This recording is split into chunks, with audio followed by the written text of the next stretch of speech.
Good morning. It is Monday, the 8th of December. I'm Maeve McMahon, and this is Europe Today, Euronews' daily live fix of European news and analysis.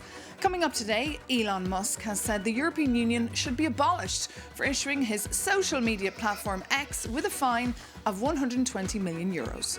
But the Commission says this fine is a response to several violations of its Digital Services Act. It's the first fine ever issued under this landmark legislation that aspires to keep Europeans safe online. This, as the US administration warns in a controversial national security document that Europe must change or face civilization erasure. For more on this story, let's turn to Maria Tadeo, your news EU editor. Good morning, Maria.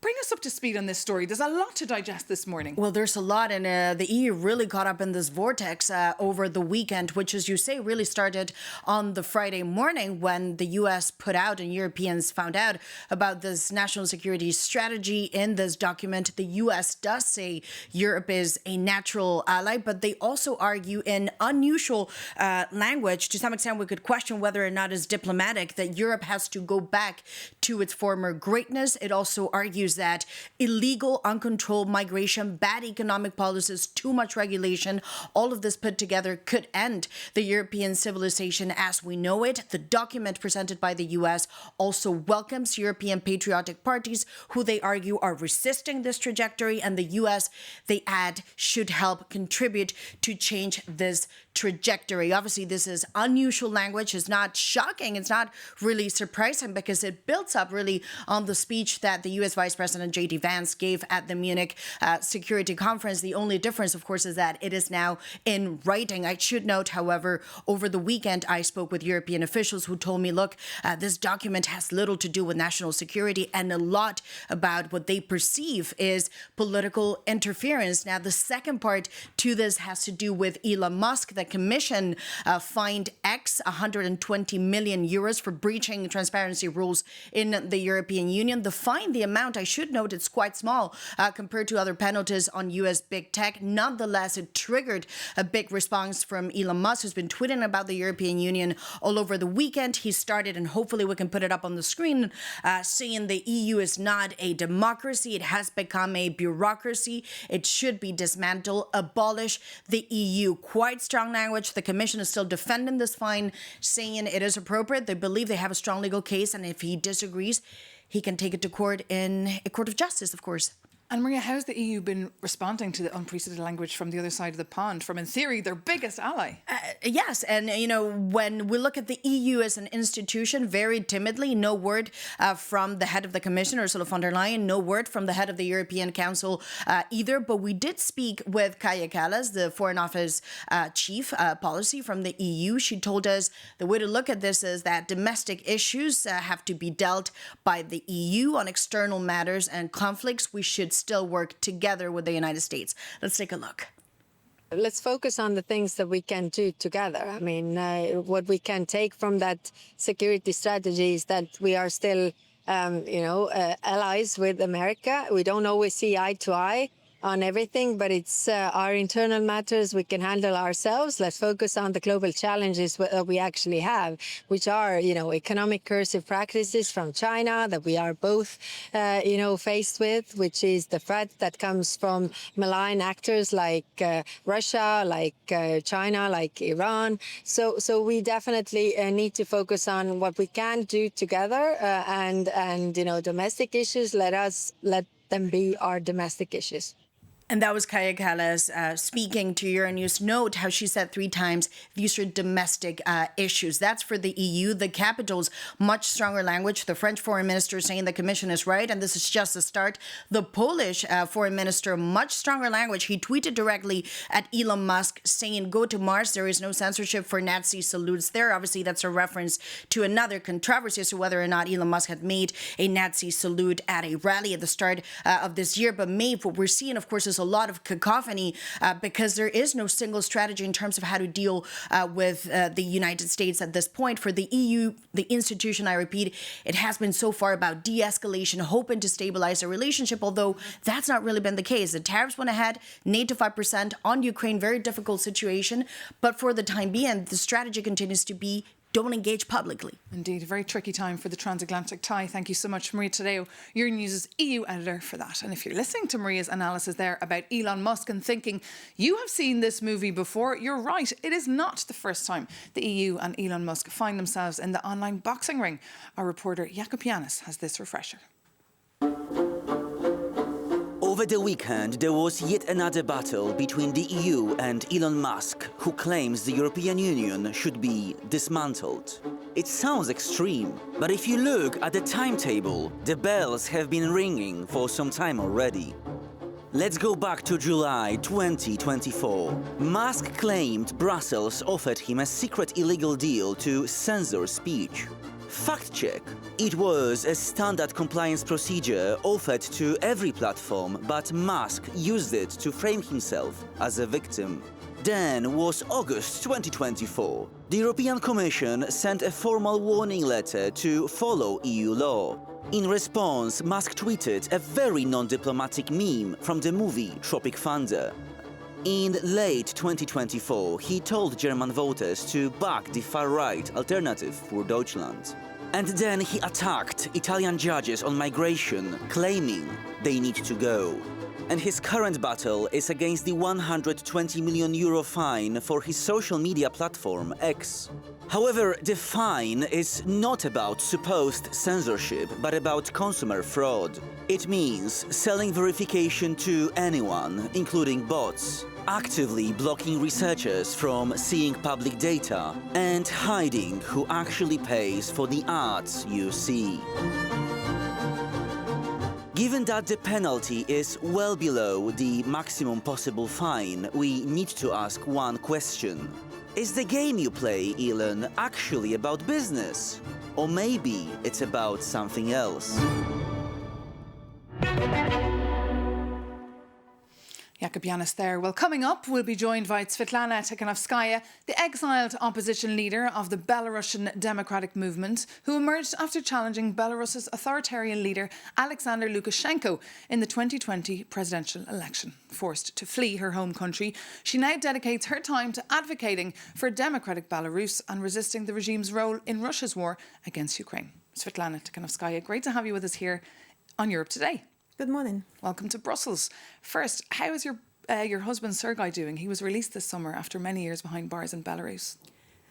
He's going through the process of rehabilitation because all the political prisoners are really exhausted physically, but he's not broken mentally and gave a boost of energy to our movement. And of course, it was thanks to the Americans that helped orchestrate his release. We saw Keith Kellogg there engaging in dialogue with Lukashenko. Do you trust them now to help end the war in Ukraine? Look, we all want peace. And of course, I'm so grateful to President Trump personally and his team for releasing political prisoners from Belarus. But of course, the future of our country depends on the outcome of the war in Ukraine. And of course, we all want just and long-lasting peace, not just, temporary relief to give opportunity to Russia to regroup and start attacking again. But also what is important for us is that during these negotiations, Belarus aspect is also included, that Belarus is not given an escalation prize to Putin, that Belarus will not lose our independence. And that's why we need a strong Europe as a player in these negotiations that will be the voice of Belarusian people. Because a bad deal for Ukraine would be detrimental, I imagine, for Belarus. Absolutely, yes. We understand that if Ukraine loses this war, hopefully it will not happen and will keep strong alliance around Ukraine, it will mean a status quo for Belarus for ages, and Russia will continue to subjugate our country. But how would you describe the current talks taking place? We saw 3 days of talks in Florida this weekend. There was no breakthrough. Are they really peace talks, or are they more surrender talks? It depends on the strong position of Europe. First of all, of course, President Trump, he might want fast peace in Ukraine, but for us, it's more about security architecture. It's about region. It's more than about only Ukraine. It's about all European neighborhoods: Moldova, Belarus, Georgia, Armenia, so on and so forth. So that's why here Europe has to remain with its strong, bold, and firm position and defending and protecting all our region. Do you think Europe has been too weak so far in these talks? I think that Europe is much stronger than it might seem. It might think about itself, but we maybe need more unity, more boldness, because any hesitation or undecisiveness is perceived as weakness by dictators. And now we see that Russia, together with the other regimes and with Lukashenko, they are testing the borders of Europe. Well, we can see that. I mean, the EU has been furious as well with these balloon incursions coming into Lithuania declaring a state of emergency. The Belarusian appointee here in Brussels has been summoned by the Commission. What's going on and what's behind this? Now, all these meteor balloons and drones, it's part of hybrid attacks on Europe, the same as migration crisis and hijacking of airplanes, so on and so forth. So we see how dictators are trying to constantly blackmail Europe just to see how far they can go without a strong response. And in our case, I think that it's very maybe effective tool to close the borders for trade, for goods, but not for people. Just be tough on the regimes, but be very open for the societies. And Belarus, Lukashenko, he's also been weaponizing migration. We've seen a lot. Yeah, it's last many years already, and these migrations attacks are continuing. It's also one more tool in dictators' hands, how to weaken or test or blackmail our Western neighbors. And finally, President Zelensky will travel to London today. He'll be sitting down with Friedrich Merz, the German Chancellor, President Macron of France. Any expectations for those talks today? I hope that it will be unity around Ukraine, about our region, that Ukraine will be given everything they need to win this war. We don't have to follow President Trump's path, because his approach is more transactional, but we have to think more strategically about security architecture for years ahead. Okay, Sviatlana Tsikhanouskaya, thank you so much for coming into us today here and speaking to us on Europe Today. Well, meanwhile, this Monday in Brussels, EU justice ministers from all across the bloc will be gathering for talks on the implementation of the EU Migration Pact. Their gathering takes place after reports came from Crete this weekend that 18 people lost their lives trying to cross the Mediterranean Sea. Ida Sanchez reports. Migration management in the EU takes a big step this Monday. For the first time ever, 4 EU countries will receive direct help. Italy, Greece, Cyprus and Spain will benefit from a so-called solidarity pool, set up to better manage migration flows. From relocations to cash injections, countries should be able to rely on this support. But until ministers make a decision today in Brussels, the proposal made by the Commission is just an idea. As how much and who will pay is still the big question on the table. One thing is clear: under the new Migration and Asylum Pact, no country will be forced to accept relocations. This was one of the most controversial points of the proposal. Countries like Poland and Hungary completely opposed the idea. Last month, the European Commission presented their first annual report on migration flows in each country. They identified who they thought needed support. The so-called solidarity mechanism, one of the most controversial parts of the Migration Pact, will be applied from June 2026.